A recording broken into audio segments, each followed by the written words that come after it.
بسم اللہ الرحمن الرحیم اللہم صلی علی محمد وعلی آل محمد وبارک وسلم وصلی علیہ. السلام علیکم all of you class matric. بیٹا آج ہم لوگ فزکس کے فرسٹ چیپٹر کے سیکنڈ لیکچر کے ساتھ آپ کی خدمت میں آپ کا ٹیچر سید حماد علی حاضر. بچوں آج ہم لوگ فزکس کے فرسٹ چیپٹر کے سیکنڈ لیکچر کو ڈسکس کریں گے. آپ کو یاد ہوگا کہ گزشتہ لیکچر میں ہم لوگوں نے فزکس کی ڈیفینیشن اور اس کی برانچز کو ڈسکس کیا تھا اور سمجھا تھا ہم لوگوں نے. آج کا لیکچر انشاءاللہ ہم لوگ جہاں سے ہم لوگوں نے چھوڑا تھا وہیں سے ہم مزید اسٹارٹ کریں گے. آپ کو یاد ہوگا بچوں کہ میں نے آپ لوگوں کو یہ بتایا تھا کہ فزکس کی ڈیولپمنٹ کس طریقے سے ممکن ہوئی.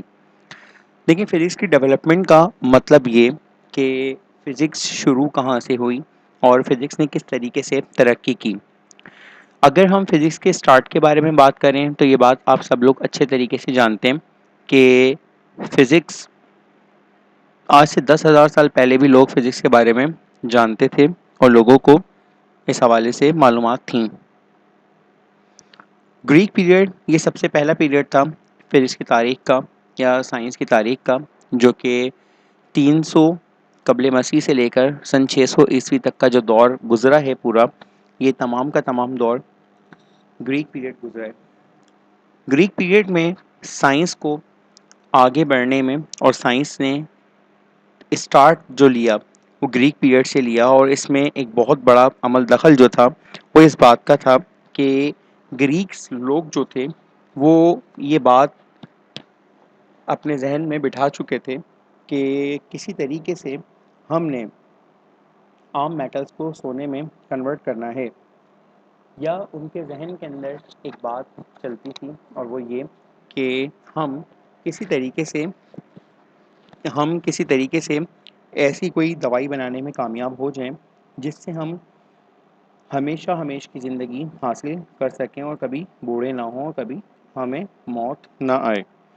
یہ چیزیں آپ جانتے ہیں کہ ممکن نہیں تھیں، لیکن اس سوچ نے، اس نظریے نے ان کو اس بات پر ابھارا کہ آیا یہ سائنس پر کام کرنا شروع کریں. چنانچہ انہوں نے اس چیز پر کام کیا. یہ ممکن تو نہیں تھا کہ ان کے دونوں سوچیں کامیاب ہو سکتی، لیکن اس سے ان کو یہ فائدہ ضرور ہوا کہ سائنس میں بہت ساری چیزیں نئی نئی ایجاد ہوتی چلی گئیں جو ان کے لیے بڑے سود مند یعنی فائدہ مند ثابت ہوئیں. اس کے بعد جناب سب سے اہم چیز یہ کہ گریک دور کے اندر ارسطو، سقراط، بقراط اور اس کے علاوہ افلاطون، اقلیدس، آپ کے پاس جتنے بڑے بڑے فلاسفرز تھے انہوں نے اپنے دور کے اندر سائنس میں کنٹریبیوشنز دیے.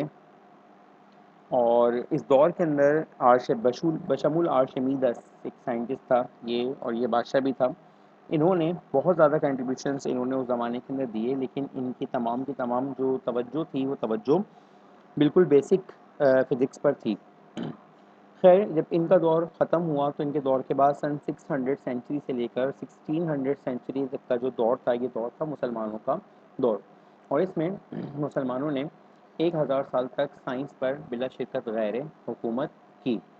اس دور میں مسلمانوں نے سائنس میں انقلاب برپا کر دیا، اور اس دور کے اندر مسلمانوں نے سائنس میں اتنا زیادہ کام کیا، اتنا زیادہ سائنس کو عروج پر پہنچایا، ترقی دی کہ اس سے پہلے سائنس نے کبھی اتنی ترقی نہیں کی تھی.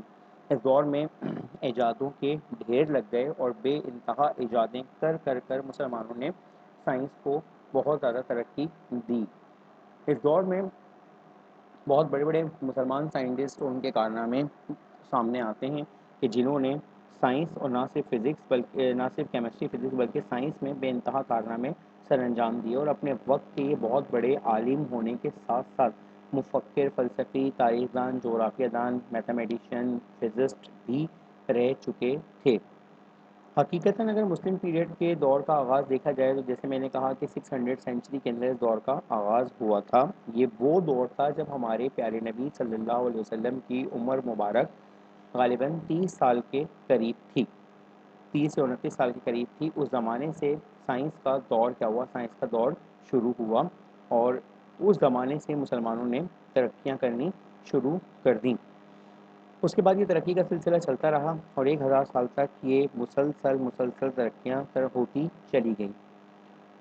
مسلمان سائنسدانوں نے اس دور کے اندر، جیسا کہ میں نے بتایا، کہ بے انتہا ایجادیں کی، بے انتہا کنٹریبیوشنز اپنے دیے۔ تو پیپر میں اس حوالے سے ایک سوال آپ کے پاس آتا ہے کہ مسلمان سائنسدانوں کے کنٹریبیوشنز آپ کیا کریں، رائٹ کریں، لکھیں آپ۔ تو اس حوالے سے مسلمان سائنسدانوں کے کنٹریبیوشن آج ہم آپ کو چند مسلمان سائنٹسٹ کے، جو مشہور سائنٹسٹ ہیں، ان کے کنٹریبیوشنز آپ کو بتائیں گے اس لیکچر میں۔ اور اس کے بعد پھر ہمارے پاس نیکسٹ آتا ہے ماڈرن پیریڈ۔ ہمارے پاس ماڈرن پیریڈ بچوں وہ دور ہے جو 1700 سینچری سے غالباً شروع ہوا تقریباً، اور اب تک کا جو دور ہے یہ ماڈرن ہمارا ایرا، ماڈرن پیریڈ ہمارے پاس فزکس کا یا سائنس کا ماڈرن پیریڈ کہلاتا ہے۔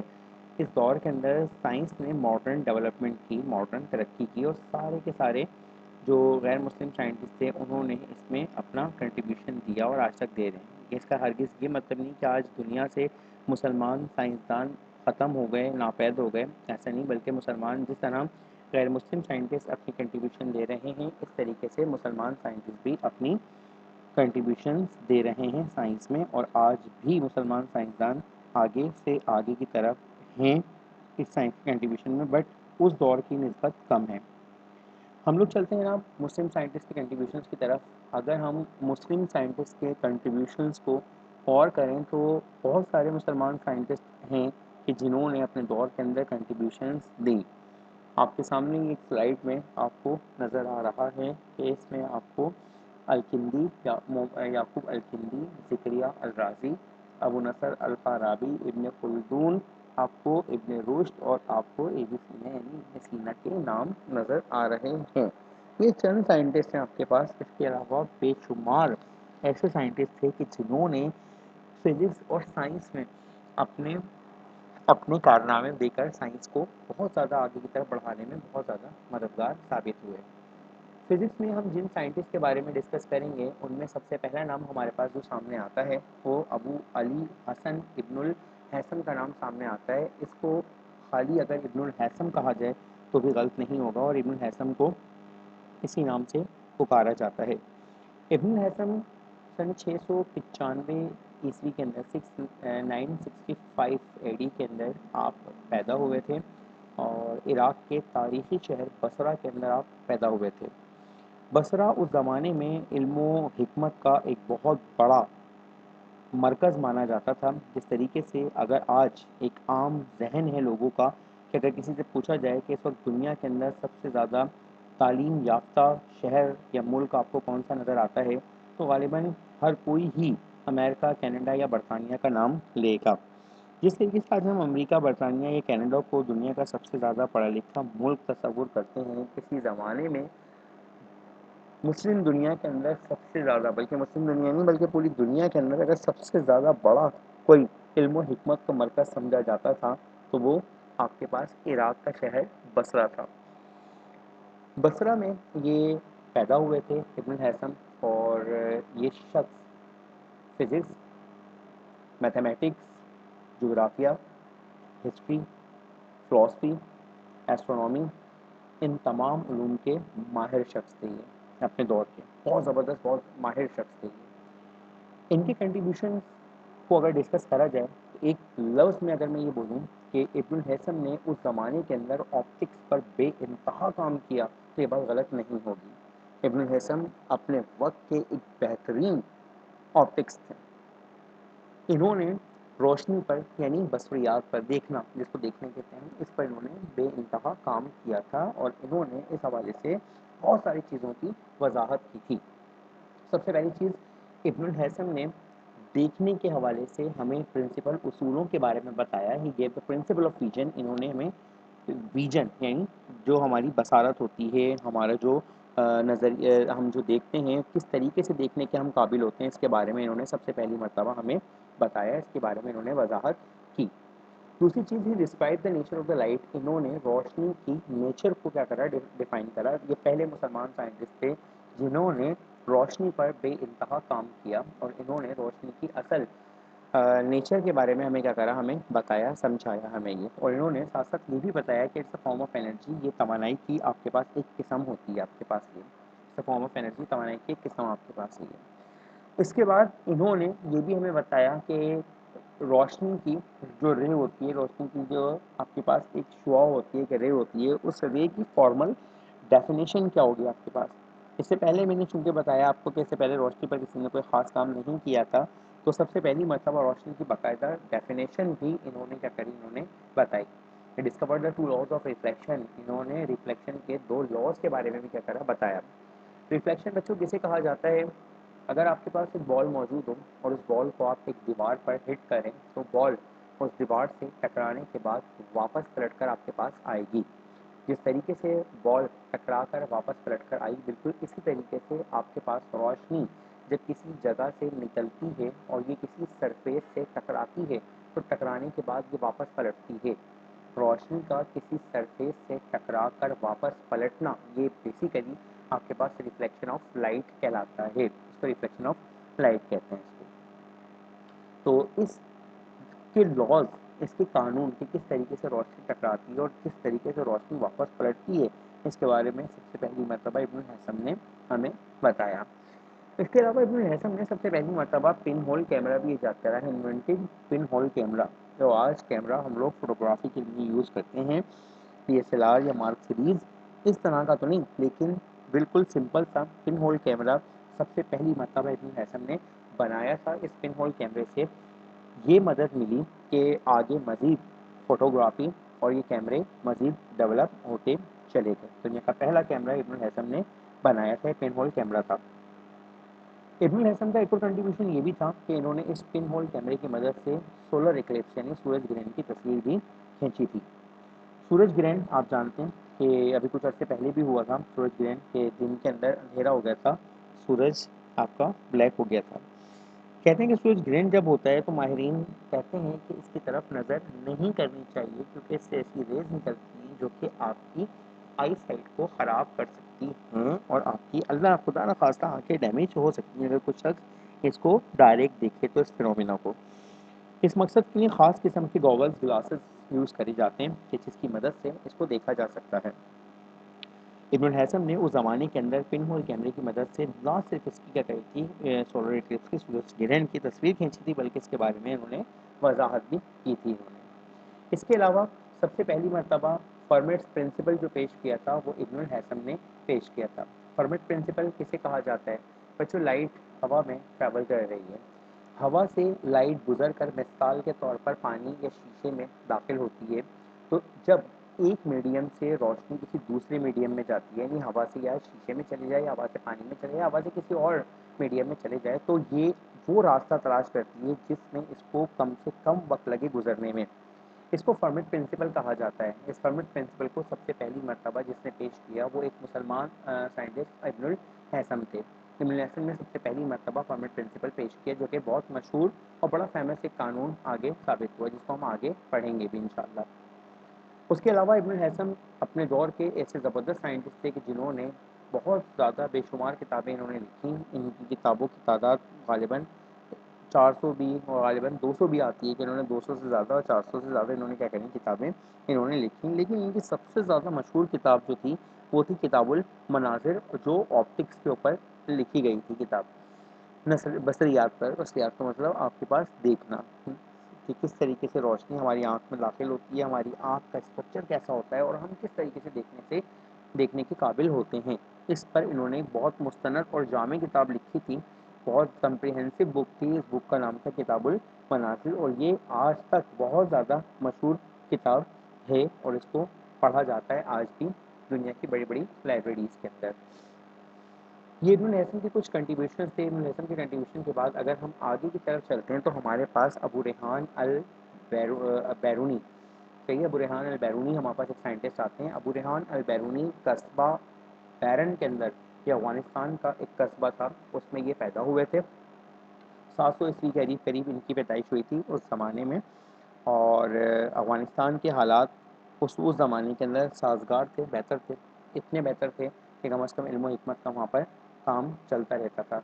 البیرونی اپنے دور کے ایک ورسٹائل سائنٹسٹ تھے. انہوں نے ایک نہیں بلکہ کئی فیلڈز پر بے انتہا کارنامے انجام دیے اور یہ ایک وقت کے اندر میتھمیٹکس، جغرافی، فلسفی، ہسٹری، فزکس، اس کے علاوہ ایسٹرونومی، ان سب کے یہ کہتے ہیں، ان سب کے ایک ماہر آدمی تھے، یہ ماہر عالم تھے. ابو ریحان البیرونی کا سب سے بڑا کارنامہ یہ تھا کہ انہوں نے اپنے دور کے اندر ایسٹرونومی پر بے انتہا کام کیا. انہوں نے ایسٹرونومی پر کام کرتے ہوئے سب سے پہلی مرتبہ کسی پلیس کی جگہ کے لانگیٹیوڈ اور لیٹیٹیوڈ کے بارے میں ہمیں بتایا، آگاہ کیا. لانگیٹیوڈ اور لیٹیٹیوڈ آپ اچھے طریقے سے جانتے ہیں، آپ نے مطالعہ پاکستان یعنی پاکستان اسٹڈیز کے اندر اس کو بے انتہا پڑھا ہوگا. لانگیٹیوڈ اینڈ لیٹیٹیوڈ کا بیسیکلی مطلب ہوتا ہے آپ کے پاس طول بلد اور عرض بلد، کوئی جگہ کتنی چوڑی اور کتنی لمبی ہے اس کے بارے میں. اب زمین ایک اسفیئر ہے ہمارے پاس، آپ سب جانتے ہیں، جس کو ہم گولا بھی بولتے ہیں، ہے نا. تو یہ ہمارے پاس کتنا چوڑا کتنا لمبا ہے اس کے بارے میں سب سے پہلی مرتبہ کس نے بتایا ہمیں؟ البیرونی نے کیا کہتا ہے اس کے بارے میں بتایا تھا. البیرونی نے مختلف چیزوں کی ڈینسٹیز بھی کیا کری تھی، معلوم کری تھی، مختلف مٹیریلز کی ڈینسٹیز کے بارے میں. آپ جانتے ہیں ماس پر یونٹ والیوم اس کا ڈینسٹی، کلاس 9 کے اندر کیمسٹری میں آپ نے اس کو ڈسکس کیا تھا، پڑھا تھا نہیں؟ تو ہم اس کو آگے ابھی مزید اور بھی کیا کریں گے، اس کو پڑھیں گے. فی الوقت اتنا ہی رکھتے ہیں کہ انہوں نے بہت ساری مٹیریلز کے ڈینسٹیز کو معلوم کیا تھا. اس کے علاوہ انہوں نے زمین کا سرکمفرنس بھی معلوم کیا تھا. مثال کے طور پر آپ کسی جگہ پر ایک پلاٹ پرچیز کرتے ہیں اور آپ کہتے ہیں کہ میں اس پلاٹ کو 5-10 سال کے لیے بناؤں گا نہیں، اس کو چھوڑ دیتا ہوں. تو آپ اس پلاٹ کو محفوظ رکھنے کے لیے اس کے چاروں طرف دیواریں بنا کر ایک دروازہ لگا کر اس کو چھوڑ دیتے ہیں کہ آپ کے خیال سے جانوروں وغیرہ اور دیگر چیزوں سے یہ محفوظ رہے گا پلاٹ. یہ جو آپ نے چار دیواری بنائی اس کو ہم سرکمفرنس کا نام بھی کہتے ہیں، اس کو اردو میں احاطہ کہا جاتا ہے. جس طریقے سے یہ آپ کے پلاٹ کا احاطہ ہے، اس طریقے سے زمین کا بھی ہمارا جو سرکمفرنس ہے اس کے بارے میں سب سے پہلی مرتبہ البیرونی نے معلوم کیا تھا کہ کتنا بڑا ہے یہ. اس کے علاوہ البیرونی نے زمین کے ریڈیس کے بارے میں بھی بتایا. زمین کا ریڈیس کسے کہا جاتا ہے؟ دیکھیے، ریڈیس کہتے ہیں دراصل کسی بھی گول چیز کے، سرکولر چیز کے سینٹر سے کارنر تک کا ڈسٹینس جو ہوتا ہے یہ ریڈیس کہلاتا ہے. تو اس ریڈیس کے بارے میں سب سے پہلی مرتبہ، زمین کے ریڈیس کے بارے میں سب سے پہلی مرتبہ کس نے بتایا تھا؟ ابو ریحان البیرونی نے بتایا تھا کہ زمین کا ریڈیس کتنا بڑا ہوتا ہے یہ. اس کے بعد البیرونی کا ایک اور کنٹریبیوشن یہ تھا کہ البیرونی نے یہ بتایا تھا، البیرونی دراصل پاکستان کے، یہ میں نے بتایا کہ جیسے ٹریولر بھی تھے، سیاح بھی تھے، یہ ٹریولنگ کرتے ہوئے پاکستان کے ایک علاقے، پاکستان کے ایک ولیج، گاؤں پنڈ دادن خان، یہاں پر آئے تھے. اور انہوں نے جب یہاں پر آ کر چیزوں کا، زمین کا مشاہدہ کیا تو انہوں نے یہ بتایا تھا کہ انڈس ویلی یعنی جو ہماری یہ سندھ کی جو زمین تھی ہماری، خاص طور پہ جہاں پر دریائے سندھ بہتا ہے، یہ was once the basin of an ocean. یہ کسی پرانے زمانے کے اندر سمندر کا تاج یعنی سمندر کا حصہ تھی. آہستہ آہستہ یہاں پر کیچڑ جمع ہوتی گئی اور یہ رہنے کے قابل جگہ بن گئی ہے. آج جو ہم یہاں پر رہ رہے ہیں اس کے پیچھے جو سب سے بڑا مطلب ہاتھ ہے وہ یہاں پر کیچڑ جمع ہو کر اس کو زمین کا حصہ بن چکا ہے اور قرار دیا گیا ہے. تو یہ کسی زمانے کے اندر یہ سندھ کا صوبہ سندھ جو تھا یہ سمندر کا حصہ تھا. یہ آج رہنے کی قابل جگہ بن گئی، سمندر کا پانی پیچھے کی طرف چلا گیا. اس کے علاوہ ابو ریحان البیرونی نے کچھ ایسے لاز بھی پیش کرے جس کے بارے میں انہوں نے یہ بتایا تھا کہ دنیا بھر کے مطلب ساری پلینٹس جو ہیں، پوری کائنات میں جو پلینٹس ہیں ان پلینٹس پر کیا لاز اپلیکیبل ہوتے ہیں اور ہمارے یہاں پر دنیا میں کیا لاز اپلیکیبل ہوتے ہیں، اس کے بارے میں کس نے بتایا تھا؟ اس کے بارے میں انہوں نے ڈیٹیل میں بتایا تھا. ابو ریحان البیرونی کا سب سے بڑا کارنامہ یہ تھا کہ ہی wrote more than 150 books in his 75 years life. انہوں نے اپنی 75 سالہ زندگی کے اندر 150 سے زیادہ کتابیں لکھی تھیں اور یہ شخص کیا تھے؟ شخص بہت زیادہ بہترین رائٹر تھے. انہوں نے اتنی زیادہ کنٹریبیوشن دی، اتنی زیادہ انہوں نے کتابیں لکھی. ان کی کتابوں میں سب سے زیادہ مشہور کتاب جس کا نام وہ تھا قانون المسودی. قانون المسودی کو ایک بہت بڑے سائنٹسٹ تھے جن کا نام تھا جارج سارٹن. جارج سارٹن نے کہا تھا کہ قانون المسودی یہ دراصل ایک انسائکلوپیڈیا ہے آپ کے پاس. انسائکلوپیڈیا دراصل اس چیز کو کہتے ہیں جس میں آپ کی تمام کی تمام معلومات ہوتی ہیں. دیکھیں آج آپ نیٹ یوز کر رہے ہیں، نیٹ پر آپ کسی چیز کے بارے میں معلومات حاصل کریں، کہ بھائی فلاں چیز کیا ہوتی ہے، تو اس میں سب سے پہلی ویب سائٹ آپ کے پاس جو کھلتی ہے وہ ویکیپیڈیا ہوتی ہے۔ ویکیپیڈیا آپ کو معلومات فراہم کر رہا ہوتا ہے تمام چیزوں کے بارے میں۔ ویکیپیڈیا دنیا کا اس وقت سب سے بڑا انسائکلوپیڈیا ہے جو معلومات مہیا کرتا ہے آپ کو۔ بالکل اسی طریقے سے اس زمانے کے اندر، جس زمانے میں البیرونی نے کتاب لکھی تھی، اس کے بعد بھی جارج سارٹن تک نے یہ کہا تھا کہ قانون المسودی ایک بہترین کتاب تھی۔ اس کے بعد بچوں اگر آگے ہم لوگ چلیں تو ہمارے پاس یعقوب ابن اسحاق الکندی، ان کو آسان الفاظ میں خالی یعقوب الکندی بھی کہہ سکتے ہیں۔ یعقوب الکندی ایک ایسے سائنٹسٹ تھے کہ جنہوں نے جو یہ خلیفہ مامون رشید کے دور کے اندر بیت الحکمت ایک جگہ تھی، اس کے یہ بہت بڑے رکن تھے۔ یہ دیکھیں جس طریقے سے ریسرچ سینٹرز ہوتے ہیں نا، اس طریقے سے اس زمانے کے اندر ریسرچ سینٹر تھا، اس کا نام تھا بیت الحکمت، اور اس بیت الحکمت کا حکمہ کے کہتے یہ رکن تھے۔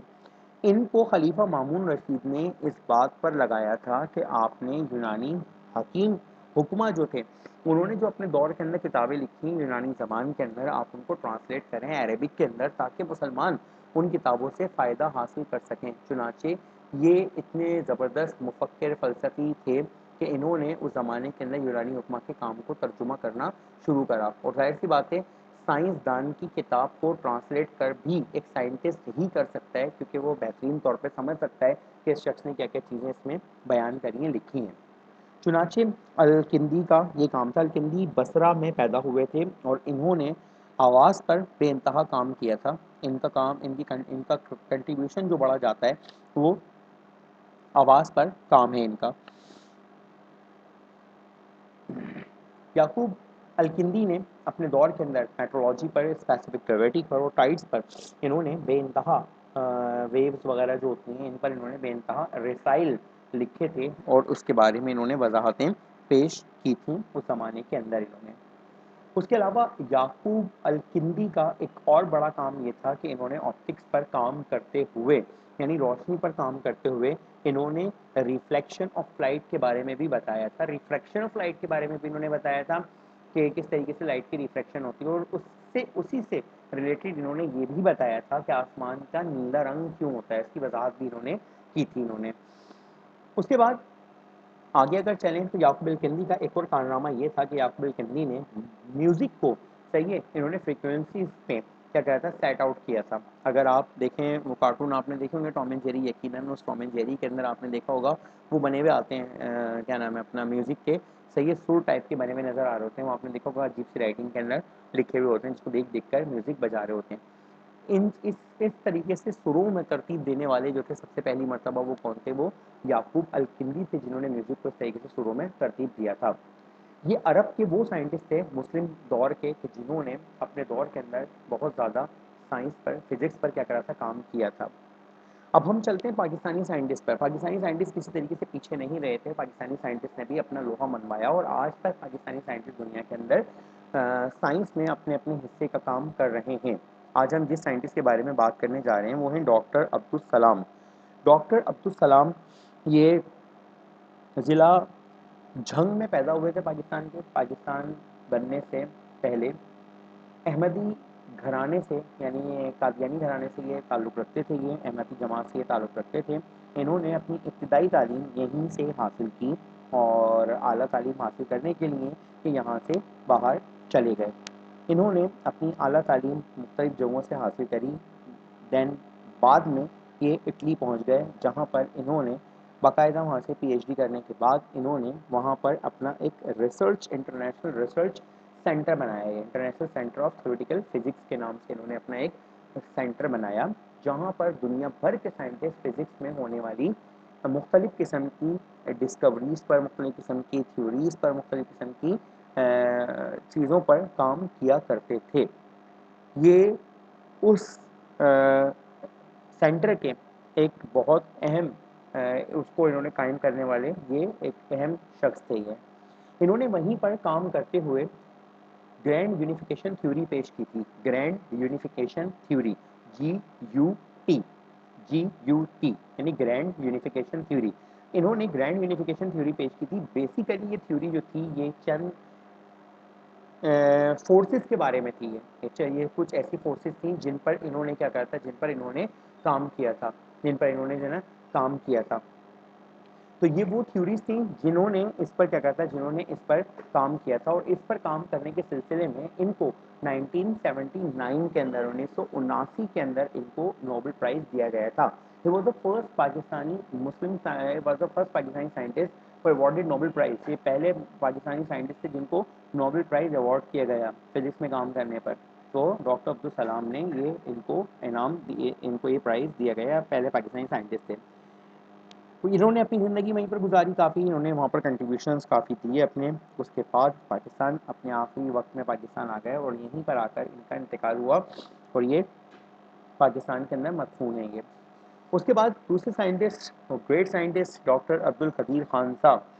ڈاکٹر عبدالقدیر خان صاحب پاکستان کا فخر، پاکستان کا سرمایہ، پاکستان کی ایک بہت زبردست پہچان ہے. ڈاکٹر عبدالقدیر خان صاحب یہ ہندوستان کے صوبے ضلع بھوپال میں پیدا ہوئے تھے. یہ پاکستان بننے سے پہلے اپنی ابتدائی تعلیم انہوں نے یہیں سے حاصل کری، ہندوستان سے حاصل کری. اس کے بعد اعلیٰ تعلیم کے لیے یہ یہاں سے چلے گئے تھے.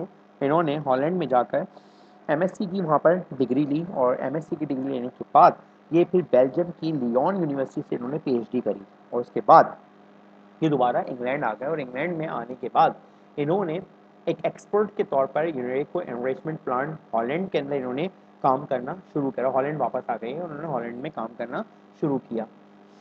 وہاں پر بہت دل جمعی کے ساتھ یہ کام کر رہے تھے ہالینڈ کے لیے. لیکن 1975 کے اندر جب پاکستان کے وزیر اعظم ذوالفقار علی بھٹو صاحب نے یہ دیکھا کہ پاکستان کو ڈاکٹر عبدالقدیر خان صاحب کی شدید ضرورت ہے، تو آپ نے ان کو دعوت دی کہ آپ پاکستان آئیے اور پاکستان آ کر آپ کام کریں. چنانچہ ڈاکٹر عبدالقدیر خان صاحب نے بالکل بھی وقت نہ لگایا اور ڈاکٹر عبدالقدیر خان صاحب پاکستان کی محبت میں 75 میں واپس پاکستان آ گئے، اور انہوں نے یہاں پر آ کر بلوچستان کے مقام، بلوچستان کے علاقے صوبے چاغی کے اندر ایک ایٹامک سائنٹسٹ کے طور پر کہوٹا ریسرچ لیبارٹریز میں انہوں نے کام کرنا شروع کیا. آج اس لیبارٹری کا نام تبدیل ہو کر doctor Abdul Qadeer Khan research laboratory ہے. پہلے اس کا نام کہوٹا ریسرچ لیبارٹری تھا. اس پر انہوں نے کام کیا، اور کام کرنے کے بعد انہوں نے بے انتہا محنت کے بعد، یعنی 1975 سے لے کر انہوں نے جو محنت کرنی شروع کری، اور یہ محنت ان کی حاصل ہوئی 1998 میں. 28 مئی 1998 کو آ کر انہوں نے پہلا نیوکلیئر کیا کرا، نیوکلیئر میزائل میں نیوکلیئر بم ٹیسٹ کیا، جو کہ کامیاب ہوا، اور پاکستان 28 مئی 1998 کو نیوکلیئر پاور بنا. پاکستان کو نیوکلیئر پاور بنانے میں بلا شبہ ڈاکٹر عبدالقدیر خان صاحب کا ایک بہت بڑا کنٹریبیوشن تھا. وہ اور بھی سائنٹسٹ ڈاکٹر عبدالقدیر خان کے ساتھ شامل تھے، لیکن اس کا صحرا جو سب سے بڑا سر جاتا ہے وہ ڈاکٹر عبدالقدیر خان صاحب کے سر جاتا ہے. ڈاکٹر عبدالقدیر خان صاحب کی کنٹریبیوشن کی وجہ سے پاکستان گورنمنٹ نے ڈاکٹر عبدالقدیر خان کو ہلال امتیاز بھی عطا کیا، ان کو دیا، جو ان کے لیے پرائڈ ہے. یہ وہ سائنٹسٹ تھے کہ جنہوں نے مسلم ورلڈ کے اندر اپنا ایک نام پیدا کیا، اور انہوں نے اپنے کنٹریبیوشن سے، اپنے علم سے دنیا کو ایک بہت اچھا سمجھنے کے صلہ کیا کرا، صلہ دیا، اور آج دنیا ان سب کی مرہون منت آگے کی طرف ترقی کرتی جا رہی ہے. بچوں، آج کے لیکچرز میں ہم لوگوں نے ان کی کنٹریبیوشن کو ڈسکس کرا. یہ ایک اہم ٹاپک ہے، یہ ٹاپک آپ کے پاس پیپر میں آتا ہے. مزید ہم آپ کو کویشچنز اپلوڈ کریں گے، بتائیں گے آپ کو، اس حساب سے آپ نے اپنی تیاری رکھنی ہوگی. آج کے لیکچر کو یہیں تک رکھتے ہیں. اللہ تعالیٰ سے دعا ہے کہ جو کچھ ہم نے پڑھا، اللہ تعالیٰ اس کو اچھے طریقے سے سمجھنے کی اور اپنے ذہن میں رکھنے کی توفیق عطا فرمائے. ہمیں اپنے ماں باپ کا فرما بردار بنائے، اور ہمیں ایک سچا مخلص پاکستانی، محب وطن پاکستانی اور ایک اچھا مسلمان بنائے. یہیں تک رکھتے ہیں لیکچرز. انشاءاللہ اگلی ویڈیو کے اگلے لیکچرز کے ساتھ آپ کی خدمت میں حاضر ہوں گے. تب تک کے لیے اللہ حافظ. السلام علیکم ورحمۃ اللہ وبرکاتہ.